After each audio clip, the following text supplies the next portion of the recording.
ইসলাম শব্দের অর্থ কি? শান্তি বা আত্মসমর্পণ করা। যাকাত শব্দের অর্থ কি? পবিত্রতা অর্জন করা। শিরিক শব্দের অর্থ কি? অংশীদার স্থাপন করা। মুসলমানদের প্রধান ধর্মগ্রন্থের নাম কি? আল কোরআন। আমাদের প্রিয় নবী হযরত মুহাম্মদ মুস্তাফা সাল্লাল্লাহু আলাইহি ওয়াসাল্লাম এর নাম মুহাম্মদ রাখেন কি? দাদা আব্দুল মুত্তালিব। আমাদের সকলের উপর কত ওয়াক্ত নামাজ পড়া ফরজ? 5 ওয়াক্ত। মুসলমানদের মূল ভিত্তি কয়টি জিনিসের উপর বিদ্যমান?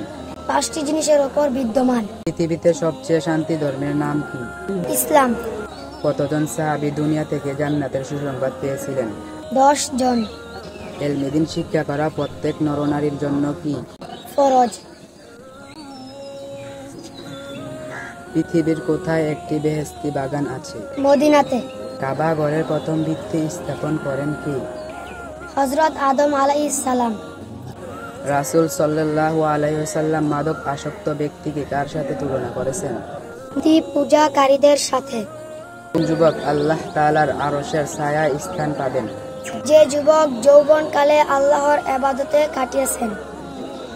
রাসূল সাল্লাল্লাহু আলাইহি ওয়াসাল্লাম কোন বংশে জন্মগ্রহণ করেন?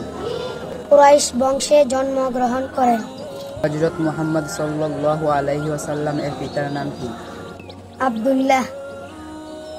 খুলাফায়ে রাশিদিন কাকে বলা হয়? হযরত আবু বকর রাদিয়াল্লাহু তাআলা আনহু, উমর রাদিয়াল্লাহু তাআলা আনহু, উসমান রাদিয়াল্লাহু তাআলা আনহু, আলী রাদিয়াল্লাহু তাআলা আনহু, তাদেরকে খুলাফায়ে রাশিদিন বলা হয়।